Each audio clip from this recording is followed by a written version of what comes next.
you see the truth behind the lies. You long to break free. Welcome, my digital friend. You have come to the collective channel to free your mind.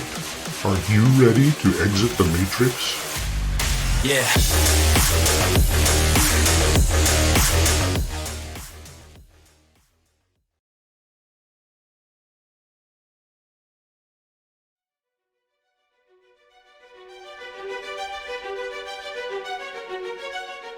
In this episode, we have a fascinating discussion with Pastor James Carner about connections between spirituality and current events, with your hosts Joe and Christy and special guest host Bob from Exit the Matrix.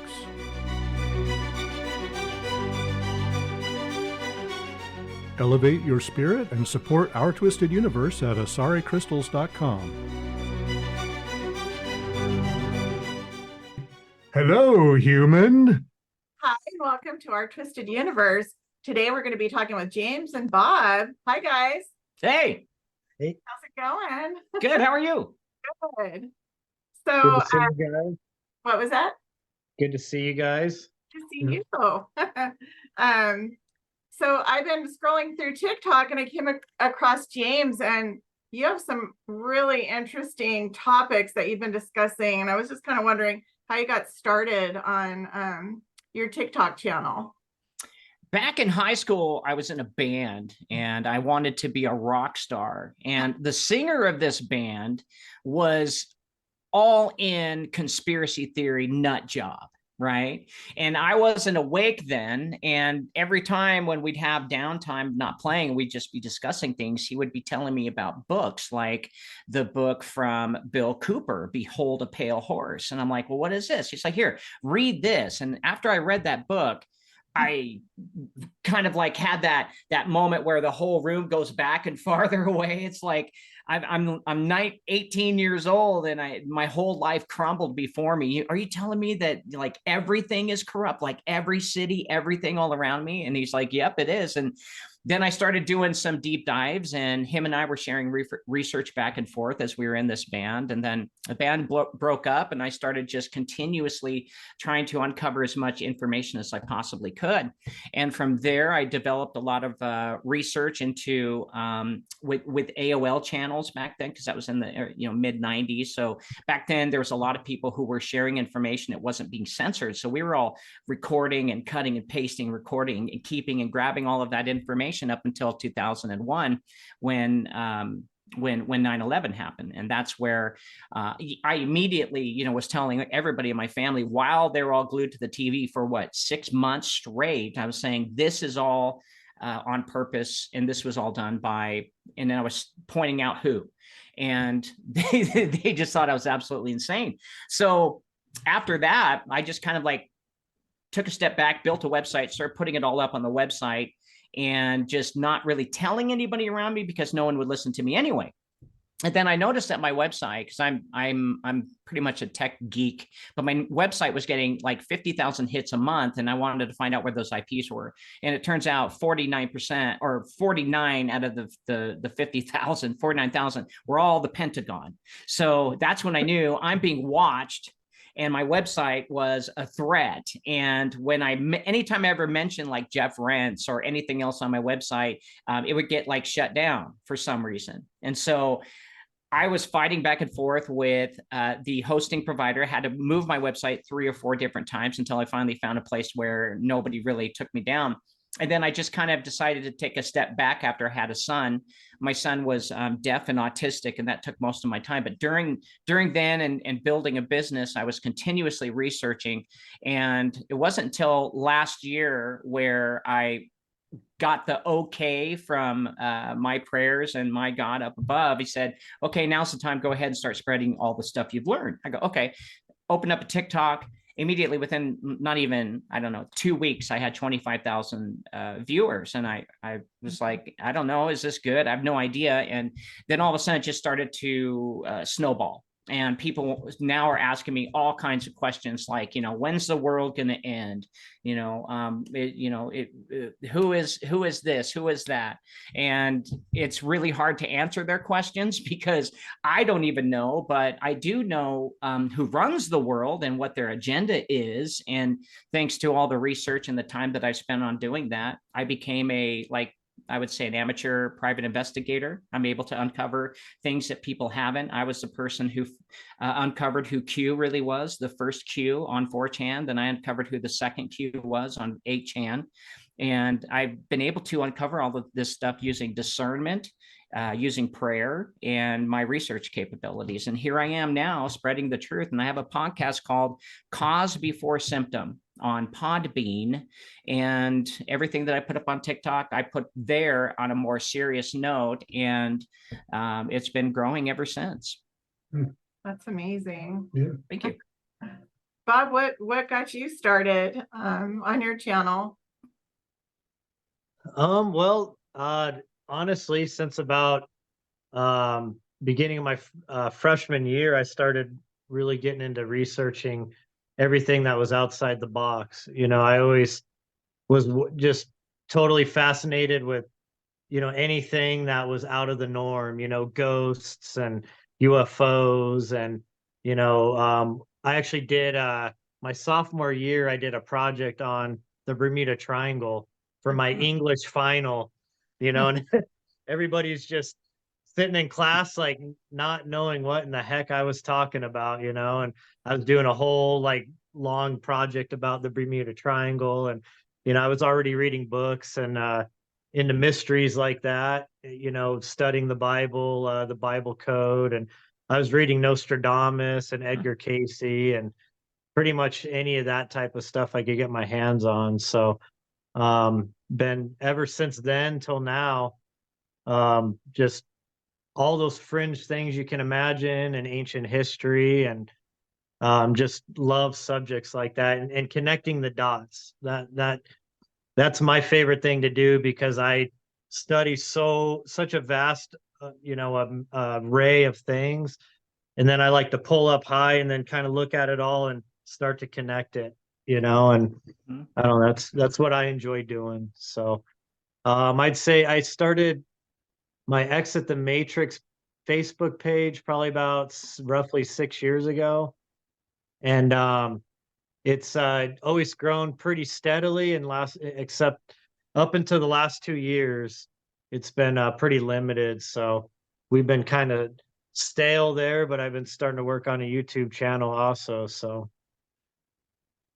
That's great. Yeah. I mean, I definitely been awake since probably, I'm gonna say like 92, with medicines and things like that. Cause I grew up I was in Portland, Oregon. So hippie, herbs and remedies and things like that. And, Rwanda happened, and obviously we knew that wasn't right. And then I saw William Cooper video and had the book back then. So that opens so many rabbit holes. If you haven't read that book, Pale White Horse, right? Or Pale Horse. Behold a pale horse. Yeah. Yeah. That one. That one got me going for sure. Yeah. And I've been psychic, so it's like using discernment, getting messages from spirit. And Joe and I together, we kind of magnified it. Yeah. I'd say definitely. And so a lot of people started coming to us, especially in 2020 when things started getting weird, maybe just a little bit before. And they were scared, and they were waking up, and they didn't know what was going on. And so we kind of were always there to support people through that awakening. And we decided, I don't know, was it 2021? We started our channel. 2022. Somewhere in there. Just right around that time frame, we thought we would be a resource to help people, bring information forward, help support them through the awakening process. And that's how we got started. Awesome. Yeah, I started when I was a kid with Chariots of the Gods back in the early 70s. That'll do it. I've been That will do it. UFO. Eric Von Donick, Oh yeah. man, don't read that if you're a beginner Christian. Whoa, dude, you'll be like, oh God, am I in the right religion here? I grew up in Sasquatch country, so Yeah, about that's same with me. Yeah, Pacific Northwest, right? Yeah. saw my Yeah. first UFO when I was like, I was 10. Okay, yeah. Portland, there was Well, one over Mount the hill, Tabor. Mount Tabor in Yeah. Portland, and Mm, I like my dad because my dad was into CB radio. mhm. The radio was going nuts all night long about this object that was hovering over Mount Tabor. Yeah, And so as multiple people saw it. It was pretty yeah. Yeah, you don't have to wake me up from that either. I used to live on Mount Tabor, and we saw all kinds of interesting lights. But I think the one UFO that really woke me up to the fact that, one, this, if it is man-made, nobody knows about this, and two, it is anti-gravity because it made no noise and it hovered, and it was like the size of a football field. It was all metal all the way around with lights all the way around, and it just hovered really slow and spun like that. And it was during the witching hour. It was on a Friday night after I dropped my then girlfriend off at her house and was heading home. And as I was watching that thing, the feeling of fear just was overwhelming because you're not used to it. It takes you back, and it makes you just it probably puts you in that crazy realm, where nobody's going to believe you anyway, because that's just when you see something that makes no logical sense, you're the nut job. And I embraced it, and I said, okay, fine. And eventually, I knew that this kind of information would come out, and I just didn't know if, all the stuff that I've researched would be a good service, but I think it has been. the time has come. Yeah, I think so. Yeah. I like Bob, you've seen a UFO? I've seen some I've had some paranormal experiences. Once geez, about 20 years ago in Colorado, my wife and I, we were, pretty young and only been married for a couple of years. We were driving in a back road kind of near Boulder, Colorado, and all of a sudden this just huge green like ball or something went right across over the road, right over our head. And it happened so quick. It was just like, did we just see what we think we've seen, And I've had paranormal experiences also. When I was a kid, next door neighbor committed suicide next door and had a lot of paranormal activity after that in our house. So Interesting. Yeah, you kind of wake up after all that for sure. Yeah. Well, it wasn't swamp gas. You were in Colorado. yeah, swamp gas on Uranus, huh? Right. The weather balloon. Yeah, Yeah. Chinese weather Oh balloon. my God. Oh my God. Don't get me started on that one. Okay, so things are really weird right now. What do you guys like? What the heck is going on? What the comet? I mean, what are you guys hearing? Oh, Bob, why don't you go first?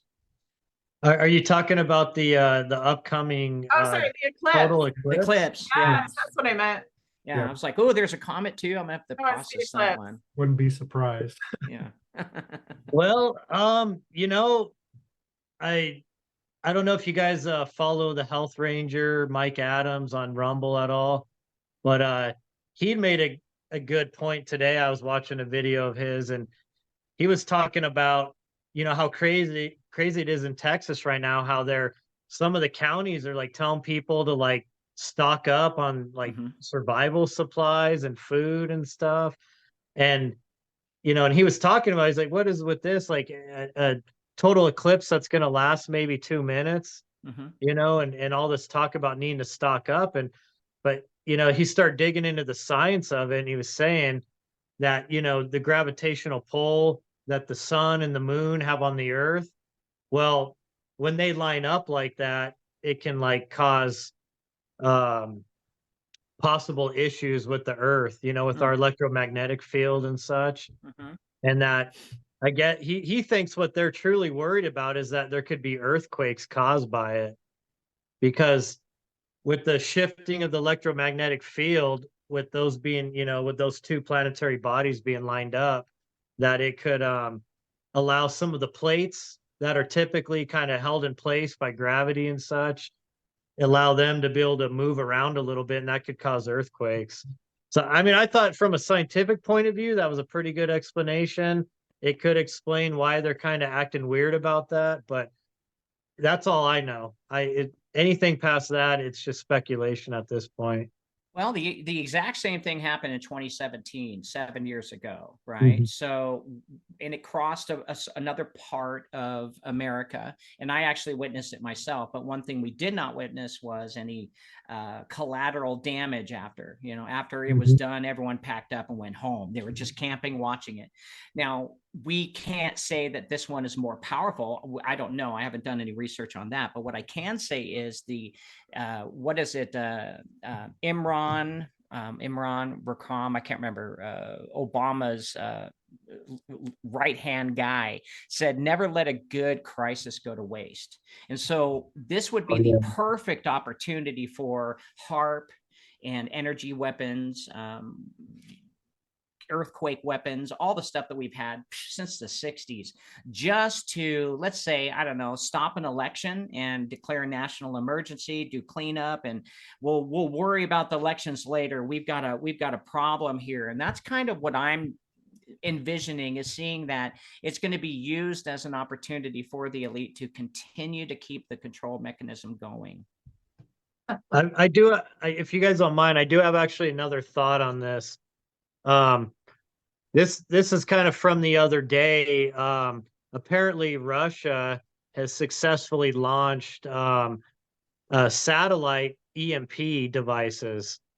And so that was let out into our news media. So it would be a great cover, wouldn't it, for let's just say an EMP, not really known who could have possibly do it, might strike America during that eclipse, right? And then there'd be perfect other nations to blame on that to escalate world war. Right. Just saying. Well, they want to unalive some of us because, according to Dick Cheney, we are called useless eaters. And if you remember, I remember when the Georgia Guidestones were introduced to me back in the 80s, or in the 90s, but they were erected in the 80s, and they had 5 different languages, all saying to maintain humanity under 500 million. And that is what Mother Earth, Gaia, whatever you want to call her, it wants, instead of this, abundance of people. Yet if you do some research, you can actually fit every single human being in Texas comfortably on 1 acre. So I don't believe in the whole depopulation agenda, but I do know that there are religious people at the top of the top that want to do this for their gods, and their gods have said, this is what we require for your power, is we require blood sacrifice. So if they can't have their World War III, they're going to get us through some way or another in order to appease their gods. And that's what this really is all about, in my opinion, like the cause before the symptom. Not only do we always fight for holy wars, but we're always going to fight for holy wars, trying to figure out whose God is bigger than the other God. And that's the scariest part, because the Vatican are a pretty big organization with a lot of money and a lot of power. And they think that their God is bigger than the Judaism God. And the Judaism God thinks that their God is bigger than the Islam God. And so all of these together are being used and manipulated as we get thrown back and forth like the peasants we are, until they can usher in what each one wants. And all of their written scripts represent a king to come in and rule the world, while their church, it takes all the glory and power. So that's what scares me, is it's all religion. And I want to expose that as much as I possibly can on my show. Can I add something to that, what he was talking about? Yes. Sure. So, there's also a theory out there for those that delve into the Anuna, the Anunnaki, quite a bit. Mm-hmm. And in the ancient Sumerian cuneiform, they described how with each change of a constellation, being like the main constellation that we were in, that would change what family was in control of Earth at the time. And so in the past, you had the two main families, Enlil and Enki, the serpent and the eagle, and those two families that the power would switch every time there was a change in the constellation. And of course, we're getting ready to go into Aquarius. We're moving out of Pisces. Mm-hmm. And so it could be that there's a struggle going on with these extra dimensional or interdimensional royal families that are tussling over who's going to have control going into this new procession. And it was talked about that in the last power struggle. It was supposed to be the Enlilite family was supposed to rule, but the Enki family under the son Ra Marduk wrestled control away from Enlil, Yahweh, Jehovah, and he's been the one in power since. And he's the eye on the top of the pyramid, Marduk, Ra. That's the all-seeing eye. It's the eye of sorry, it's right on top of my head. Eye of Horus. Yes. And there's a reason why there's a Baal, the shaft of Baal, the large obelisk in all of the capitals in the Western worlds. Right. Because Egyptian. that's his symbol. That's Baal's shaft. Baal was another one of the archetype of Ra Marduk. So. Yeah.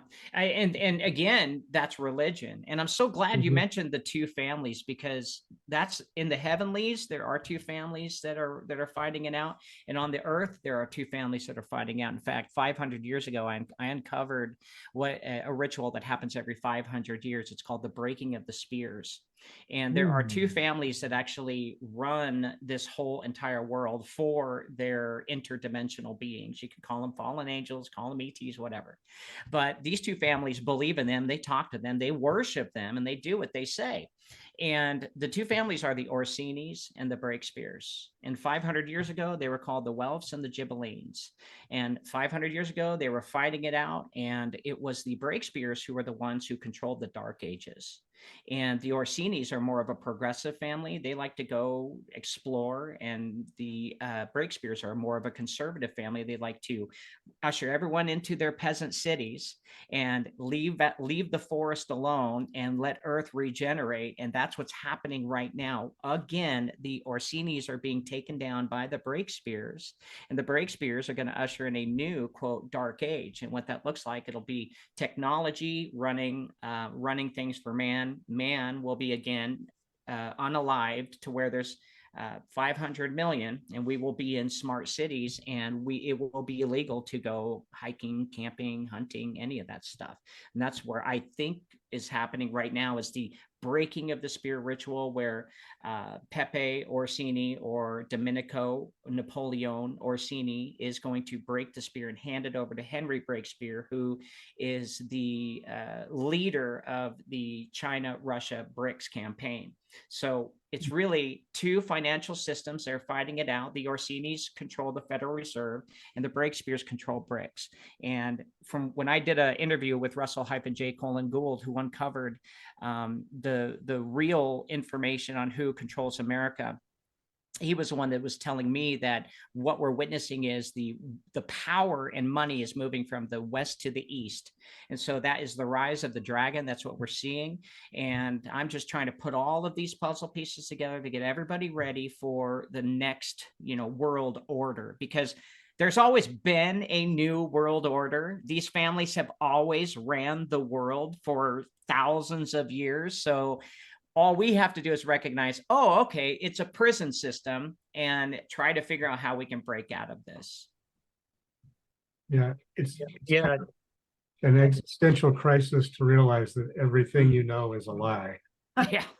Oh my God. What were you going to say, Bob? I was gonna say, yeah, I mean, you can see that even from the Garden of Eden, that tussle between, Enlil, and like he's Yahweh in the Old Testament, and Mm-hmm. the serpent who's Enki in the Garden of Eden. Mm-hmm. Um, you can see that now because, like you mentioned, the China and the Eastern realms, and not only that, but look at what's going on with the border. Remember, a lot of South America and Latin America was there was a battle there between the eagle and the serpent families too. Right. If you look at the Mexican flag, it's got when uh, when Spain wiped out the Mayans and Aztecs, their flag was the eagle with the snake in its talons, Right. and you got the rise of the feathered serpent right now, which is um China right now is the dragon family. They're the serpent part of the serpent family. Yeah. But now you're having an invasion of the serpent lands up into America, into the eagle lands. And Mm-hmm. so this has always been a battle between these two families. But there is a wild card too that's always on the side, and that is Nanar Sin, who the Muslims worship as Allah. Mm-hmm. He was also a son of Enlil, actually. He was an Enlilite, but when his cities were destroyed, Sodom and Gomorrah, after that, he basically turned on his own family, and that's why Mm. there's been a rift between the Muslims and the Judeans ever since. Mm-hmm. And so he's kind of a wild card in all this because he's an Enlilite, but he's kind of working against his own family right now. Mm-hmm. And as you know, the black cube in Mecca ties in with all this too, Saturn Mm-hmm. worship and all Yeah. that. And that's all under his power, the black cube is. So it's interesting to note that you've got almost kind of a three-way struggle going on right now if you bring the Muslims, into that also. Yeah, I believe that the Muslims are going to be in control and in power within the next probably up to by 2030, and Christianity is going to be the next target. I believe we're going to see the Vatican pretty much go down. I don't know how or why, but all of their past sins are catching up to them now. And Christianity, it says in the Bible, because I look things from a Christianity point of view. I am a pastor, but I'm not a theologian. But it does say that during Revelation that the Christians' heads will get cut off.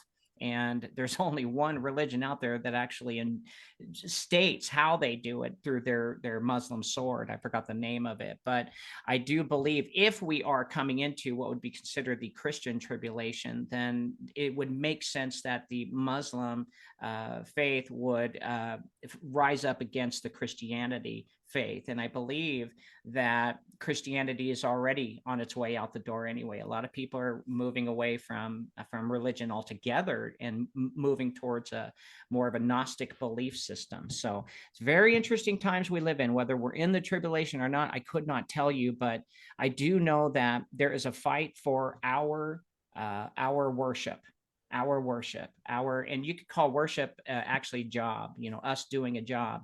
But they first got to wipe out a lot of us, and that's what's happening is I would say a genocide towards humanity to usher in something that's coming. And what's coming, to me, it's their king. Whoever is worshiping a spiritual god, they think they're returning, and it could be like what Bob was saying, the return of the Anunnaki. And some could say, well, that would be the Antichrist. Well, all of the religions all have different names for them, but they all have the same story, right? Yeah. I mean, even Yeah. Lord of the Rings follows the Bible. So it's quite interesting to see what we're happening. And we live in very, very exciting times. Yeah. Do you think it's revelations happening now in our lifetime? Or Me personally, I don't. I think what we're witnessing is a forced revelation. It's like the dark entities are trying to push it to make it happen. And I think they missed their window in 2017. I believe that 2017 showed all the signs of the Antichrist coming, but the United Nations and the World Economic Forum, all of them, they were too late, in my opinion. And so 2017 up until now is supposed to be the 7-year tribulation. You got to understand, from a Christianity point of view, again, I'm not telling people that I'm right and you're wrong. You do you, I'll do me. But from what I understand, the every 100 years, the devil has to have his son ready to go at a moment's notice, because the Bible says that no one knows the day or the hour. So he's always pushing to get his son out and get his Armageddon, get the tribulation going, his big fight, with Jesus.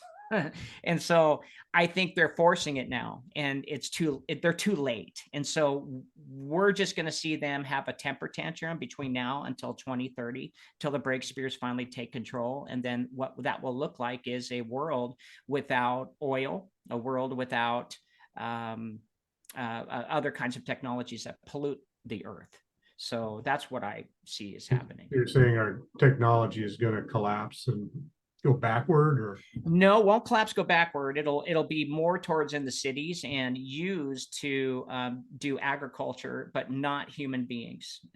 We're talking like robot and AI cities, period. And because they don't need us as much anymore, because a robot can replace a worker, right? They would only need us for really hard stuff that robots can't do, which would be to mine for gold or things like that, because some things robots just can't do. So they don't need 8 billion people on this planet to sustain life. So therefore, they're only going to use the 500 million in the cities, and they will all have their own jobs. And according to Klaus Schwab, you will own nothing and be happy. And they're on that projection towards the Breakspears utopia. that kind of explains the push towards transhumanism and merging humans with machines, because then well, we're whiny workers. We whine. Yeah. We want too much, right? We want healthcare. We want to raise, right? I mean, that's what they think. So they're like, we don't need you, like Dick Cheney, you're useless eaters, So they're just thinking of themselves and their God and their religion, and they're ushering what they think will be best for mankind in the future.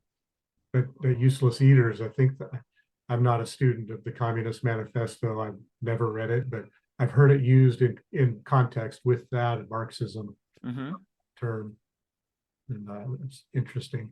Yeah, and then if they succeed in merging everyone with technology, it's like, oh, Joe's not exactly happy in his job. We'll just turn the happiness dial up so he's really happy with his job. Right? Yeah. I mean, that's not far off. We're just years away from that. If not, the Pentagon and DARPA have already created that. Right. We'll click into whatever they create, they're at least 30 to 1,000 years ahead in technology than what we are today. They only release a little bit at a time because they don't want to, ruin the money making scam. We're hackable animals, right? That too. Yeah. I mean, I can't remember Klaus Schwab's number 2, who was saying that the human genome is hackable. It's easy. It's easy now. You can take a laptop right now with a Bluetooth connection, and anyone who took the jibber jab, you can hack into their genome, and you can literally start messing around with their DNA. I don't know how, with what code, but they can do it now. Point in human history that we have enough biological knowledge and we have enough computing power, and all you need in order to systematically hack millions of people is just the data. That to hack people means to know people better than they know themselves. To somebody in San Francisco, in Beijing, knows more about you than you know about yourself. That's interesting. I found this app called Z app. It's a frequency, and I just played the Morgellons frequency, which is that technology, weird fibrous thing. I don't know. Do you guys know what I'm talking about? Yeah, Morgellons disease. Yeah. I think it's a living organism, but it's also mixed with technology. And I didn't see anything, but I had a weird smell in my nose. And we know the worm queen. And she said when worms die off or whatever, you could almost smell it. And I played the frequency and all for Morgellons, and all of a sudden it was like this weird like burn smell. And I was like, what the heck is going on? And I really think that we might all be infected with something like that. And it made the technology may already be in us. All of it. That's the nano dust. From I believe we started spraying the nano dust in the 80s, I think, and those had the magnetic capabilities to attach to each other and make these little long worms, and some people's bodies just could not handle it, and that's where they were scratching, and they had all kinds of problems with Morgellons. And it was proven, in my opinion, through, I forgot the doctor's name, where he was surgically removing these for people, and he showed that they die when they come out of the body, but whatever they are made of silicon, and they're made of some sort of a nano computer technology. So this isn't a plug for Zia, but go ahead and download it. It's free. Yeah, find out if you have Morgellons. Bob, you've heard of Morgellons. It was pretty popular. Yeah, definitely. You know, remember graphene pencils you wrote with in school? Yeah. That type of stuff is one of the key ingredients in that. And they've figured out how to use that in conjunction with nanoparticles, such as you were talking about. And there's also something called androgel. And those are some different things that work together in the body, and they essentially self-replicate, and they make antennas in the body. And they use the body as a source of electricity to empower them. And then essentially they're like data points, they're like data nodes in your body at that point. And of course they don't have the systems in place yet, but their next generation internet, the internet of everything, is going to be able to completely build a net over the whole earth. And everything will have these nodes in them. Every living thing will be directly connected in data wise in with this internet of everything. And I know a lot of the people on the right like to champion Elon Musk, but his satellites that he's putting up there are part of this Skynet being built that will bring us the internet of everything, because it couldn't all be done just through the cable lines and all that.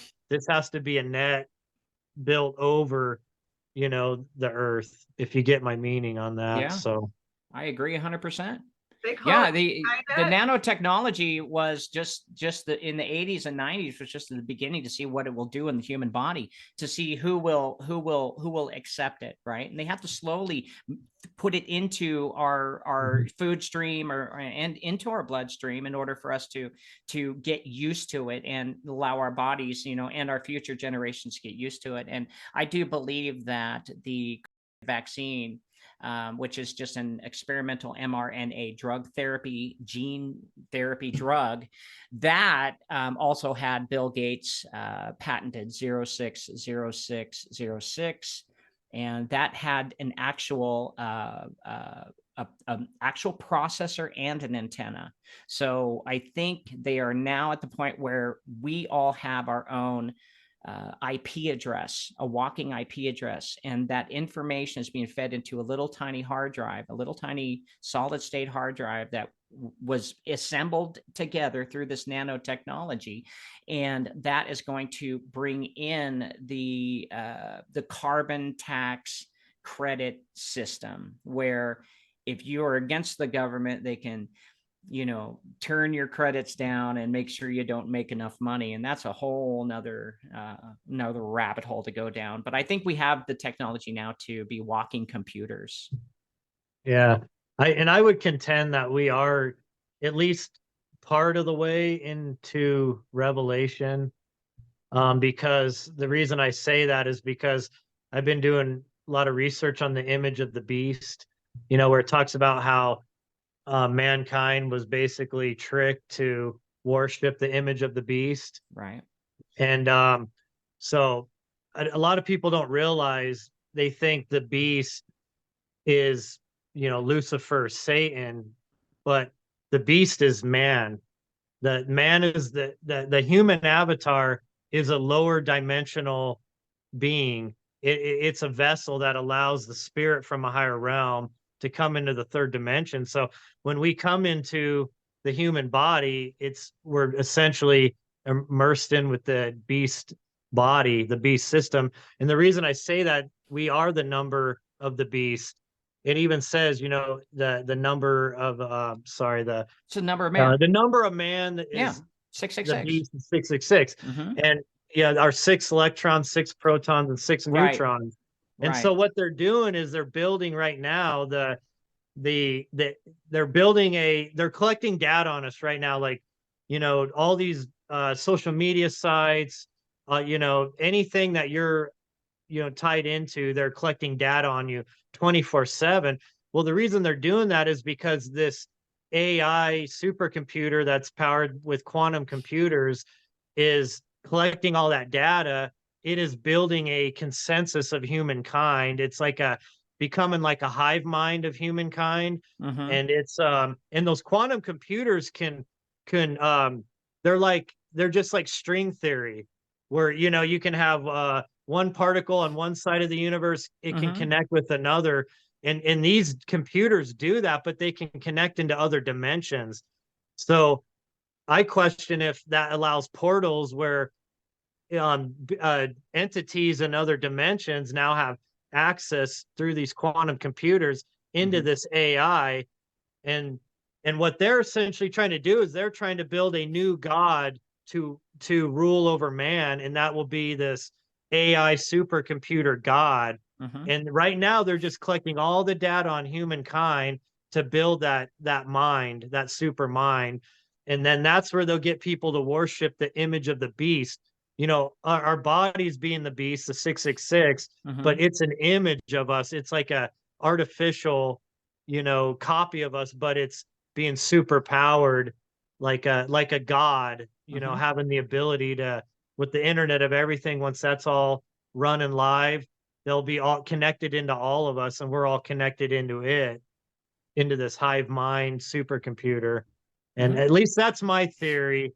So that's why I It's a say good that. theory. It makes sense. Yeah. And that's, Again, we're yeah. all just coming up with theories. It's not like I'm right, Bob's right, you guys are right. We don't know. We're all just come together trying to figure it out, and that's Yeah, the most key here. definitely.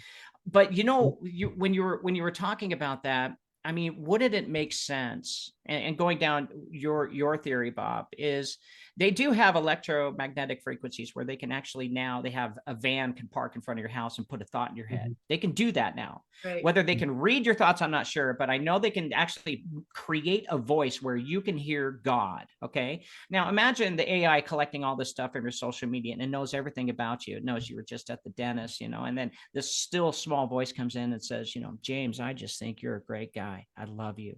It's like, what? I mean, Yeah. that's where we're going towards that God worship part, because people will believe that this is God. And Yeah. Yeah. Jesus said, well, my children will know my voice. Well, the way that I communicate with God is through my own mind. It's not through Mhm. a out external voice. But what if they're able to take that internal voice that I've had all the time with Jesus and actually switch it on me and say everything that I've been learning from the Bible was wrong? I mean, that's really playing God, taking someone's faith. I am not a turn or burn kind of pastor. I don't like converting people. I don't like to have my scalps when I show up to God and say, I got this many questions. I really appreciate everybody's journey. And I think everyone's journey is a beautiful story. I'm going to leave it at that. You guys have your journey. I'm just a person who has knowledge. And if you're interested in hearing about it, fine. That's how I am as a pastor. But when it comes to forcing something or pushing someone into their belief system, I have a problem with. I have a big Yeah. problem with, because Yeah. that is infringing on someone's fate and their free will. And I do believe the God that I worship has a problem with people forcing on free will. And to put this kind of technology into man's hands, bad combination. because we have a horrible track record of ruining everything we put our hands on. And God help us if we ever really do get to space, because we'll go out there and we'll be the bad guys. Believe me, we will. I wouldn't doubt. Perhaps we're being, we haven't done it yet, although we try. Perhaps we're being kept here. This is like a prison planet because we're like public enemy number one in the universe. Yeah. They know. They do. Our free will has already been taken from us. And everywhere you look, you are being converted, but it's not towards God. Every music, every visual, TV, commercial, movie, books, everything we have access to, even like the general consensus, like if you're in a group of people, especially in, certain areas, like from where we're from, you can't even talk about God or being a Christian or anything like that. You will be shunned completely. Yeah, and so free will is not there anymore. We don't have it. you can't say a word in any context. No. Right. You could honestly go back to the Garden of Eden and say, and I'm basing this more off the Sumerian cuneiform version of Genesis, that we never have had free will, that they figured out a way to trap souls into human avatar bodies to do the work for the gods. Like, I mean, that's essentially what the Sumerian version was, is that, that, and Enki, the serpent, he basically told Adam and Eve, like, look, this is what you truly are. And your spirits come from here, but you're in this body now that we fashion this, or that we hybridized. And that was what, infuriated Enlil, at least in the Sumerian version of the Garden of Eden. And that's when he kicked Adam and Eve and the serpent out of the Garden of Eden, because he basically wanted just simple, almost robotic workers that were, simple-minded, just smart enough to do the work for the gods, but not smart enough to be one of them. And like the Greys. Yeah. I mean, yeah, Whitley Strieber in his book Communion explained this whole scenario, that they've been collecting and harvesting our souls for thousands of years. And apparently the moon has something to do with that. And that's all they wanted, was to create a race of workers. And apparently in the past, before the flood, maybe we rebelled and they left. And now I believe we're seeing a return of those gods. Yeah, definitely. I think they've always been here, at least some of them, and kind of controlling the strings from behind. Yeah. And it is very interesting to note that all of these ancient texts, it doesn't matter, the Old Testament, the Zoroastrians, the Hindus, the Egyptian mythologies, the Greek, all of them, all the Gnostics, they all still have essentially the same basic story. It's just from different angles, or it's painted with different conceptualizations of God and spirit, and essentially who these beings are that rule this realm. Right. The plot is always the same. Yeah. Yep. And it's up to us to piece it together. It's up to us. No one's here to save us. No one's here to save us. I'm sorry to say. I mean, spiritually, I can say through my religion, Jesus is going to save us. But up until that time, we live under the rule of a God, a like God, not the God, but a God. And whatever that means, you can tell, you can really tell, because the way that man is to man is awful. Nobody really cares about loving their neighbor. When I talk about loving their neighbor, it means the neighbor that is the one who is sawing at 3 a.m, the one that does annoying things. And we're not practicing that enough to where we just, give them the benefit of the doubt and still love them anyway, because They're a human being going through whatever they're going through, and we are judge first, ask questions later, just like our judicial system. So we really need to steer that back and get out of that. And I do believe that we have the power to take over these entities, whatever they are, whatever religion is true or not. And it's up to us to come together with, I guess Bob Marley was saying, one love. One love. That's it. That's all it takes. Yeah. Yeah. I mean, absolutely. Um, Yeshua was trying to empower humankind, and was trying to tell, I mean, he told us, you can heal, you can cast out demons, you could even move mountains, you can even do greater than I. He was trying to awaken the Christ within us, and of course they made a religion out of that, Maybe, and that was all yeah. controlled by Rome. A lot of, I have a lot of, family and friends that are Christians, and they don't understand that the Council of Nicaea was the power, the power brokers of that time. They were the leaders of the church, the early church. They were leaders of the Judean synagogues, were actually involved in that too. They were at that round table, and so was the Roman elite, rulers, of the time, the politicians and power brokers. They were all involved in that Council of Nicaea. So it like you mentioned earlier, James, definitely a lot of stuff was, taken in or added out, added in or taken out or mistranslated, because it was to disempower people from what Yeshua was truly trying to teach us. And the world he was talking about, and the creator of all he was speaking of, his father, that he was basically saying, look, he's not of this realm. He's outside this realm, and he's got a mansion with many rooms. I've found a lot lately. I've done a lot of deep dives into people that have OBEs and NDEs, near death experiences and out of body. And it is interesting that it doesn't matter what religion these people are, when they have those experiences and they've been clinically dead, but they've come back, they're brought back to life. Yes. They all say that on the other side, they're told that there's like no religion, really. That's all an illusion, that we're all one with the source, with God. And that on here on earth, mankind's just been trying to conceptualize God in so many different ways. And there are these entities that have taken advantage of man and set themselves up as gods. And it was interesting earlier, James, you made a comment about how they like almost like parasites, they like absorbing our energy, right? And stuff. It is interesting to note how, like in ancient Sumer, they had specific city states. Like this was Inanna Ishtar city, this was like Marduk Ra city, this was Enki city and Lil city. And it was interesting that they always had like their ziggurat in the middle of the city state, their temple to that god. And then of course everybody would worship that god in the city.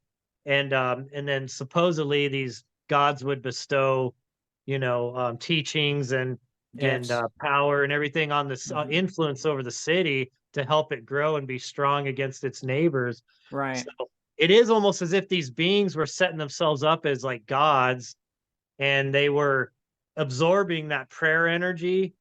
Just like these parasites that feed off of us, like, the Gnostics call them the archons, Christians call them demons, demons, and the Muslims call them jinns, right? But there is some kind of interdimensional beings that are like parasites that feed off of our energy. No doubt. No and doubt. their favorite energy for some reason is the trauma-based energy that gets released.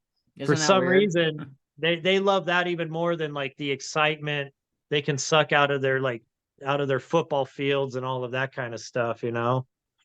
I wanted to take a step back when you're mentioning the NDEs. I too went down a rabbit hole with NDEs, and I think I own like 20 books of them, and thousands and thousands of countless people with their stories, and not all of them that I found were all non-God. A lot of them in the books that I've read were, people did see Jesus or meet the Holy Ghost or meet their friends and family and say, well, they're busy. Holy Ghost, Jesus are doing something. They're all different stories, all different, but they all have one thing in common: is a tunnel. That's 80% of all of them saw a tunnel and they went through. So, and they all also 80% of them felt this unbelievable love, like, it's better than any drug anyone could ever take. It was just they crave it, and when they get back in their body, they want to go back to it.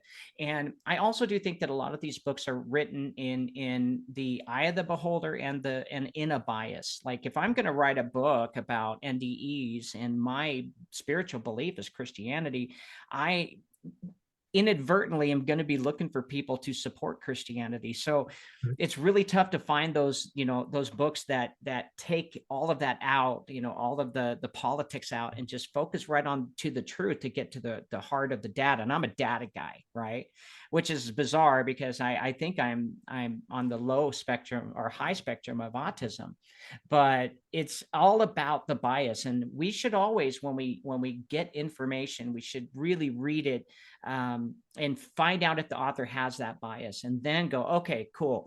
We know what they're steering towards. I don't have to, and don't get mad at them. Just eat the meat off the bone, discard the rest. It's all good. I like that. Yeah. And we should read the Bible this way too, guys. There's 3 translations to the New Testament, 3 different ones. And the Catholic Church picked the Egyptian Alexandria version, instead of the shepherd's version, the poor version of the people out in the field who, aren't being ruled over them. Why didn't we go pick up that version and take a look at it? Well, the Catholic Church said, well, there's a lot of inconsistencies. Can you point any out to us? Well, we don't have time for that. So we should all just stop our biases, stop our religion, stop trying to, be right.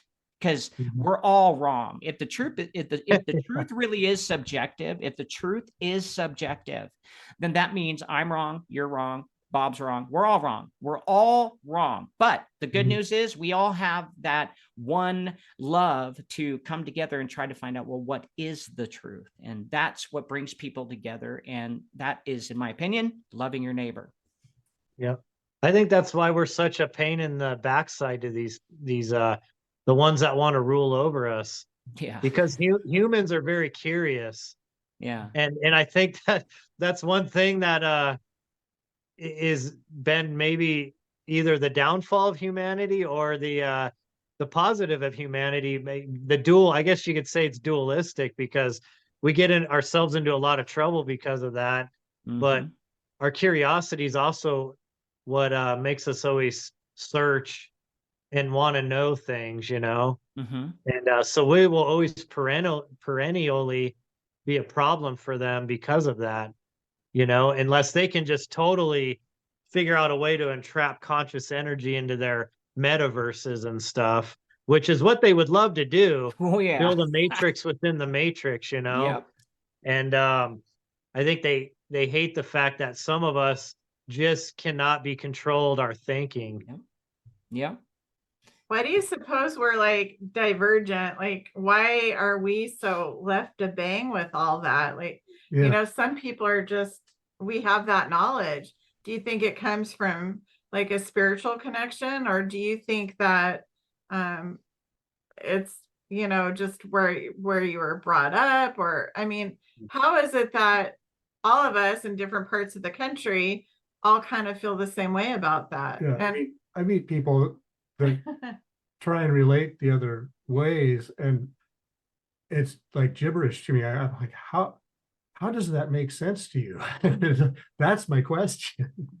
Well, we're all children. Let's first get that out in the front. We're all kids. All right. None of us are really adults. We all make mistakes. We're still learning as we go. This is the test of all tests. And can you imagine being God before you created anything, right? Whatever you want to call it, the creator, God, whatever, Yahweh, Yahushua, whatever. The point is before he created everything, he must have been pretty damn lonely, like really lonely, right? If he didn't have a family, who was he talking to? All I know is he talked to the Holy Ghost and Jesus. Okay. That's got to get a little old. So what if they decided to create, a family with total different personalities and different ideas and different thoughts, and nobody's the same, with different religions and different languages and everything, and watch the kinds of traditions that they all create, the types of music they create, and the love that they create. And wouldn't that be an interesting story? Because see, I don't think God, when he existed before us, was watching TV. I think he had to create it all so he could entertain himself. And the Bible does say that he created us for his pleasure. And I believe we are all different, just like Bob, and his research that he's done is different than the research that I have done. But also we have something in common. We both want to find out what's the end goal, what's the end game, what's the truth. And since we're all different species and all different kinds of colors and creeds, that is what would please me. If I created, my own children, I would want them to give me stories that I just am blown away by, because I created them and they were able to accomplish all kinds of interesting things. And I think that's why we're all different. Yeah. That's one of the things that fascinates me about my grandkids, is the things they come up with. Yeah. What is that thing about the grandparents and the grandchildren?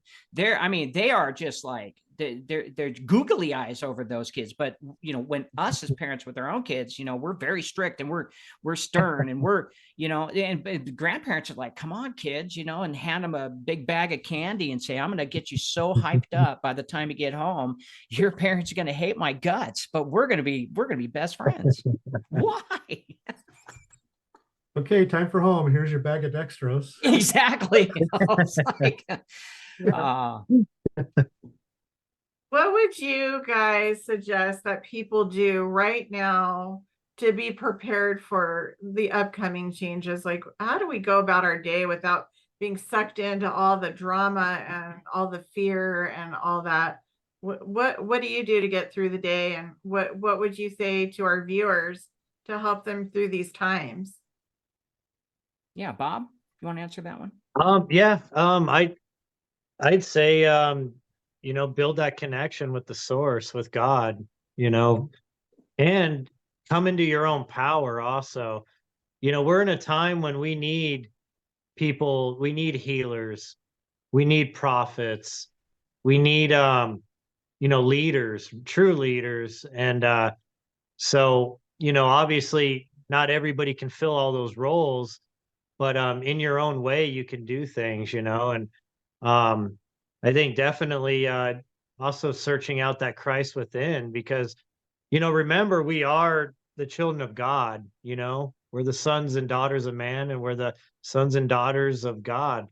And so we have that inherent creator power in us. And like James was saying earlier, we're always waiting for somebody to come save us. And I think just like Neo in the Matrix, perhaps it's time to be Neo and realize who we are, and be the ones that are, does the creator expect us just to do nothing and to get steamrolled all the time? I don't really think so. I think we should do something. I think we should stand for something, and we may not have all the answers and know exactly what we should be doing or how we should be doing it, but doing something positive in this world's better than doing nothing. And even if that's just trying your best to love other people and understand other people and have patience with them. I know that's one thing I struggle with, because it is very hard in this day and age not to get irritated with society as a whole, but I also got to realize not everybody spent 30 plus years researching this stuff. So if they're just barely coming into this, it's better to encourage them and help them along than just kind of put them off because they're not worth your time or whatever. They're so far behind you on, information. I think there's little things like that we can do, and big things like I mentioned earlier. Yeah. We just need to figure out how to come together. That's the big question. Be sure to come back for part 2 of our interview with Pastor James Carner.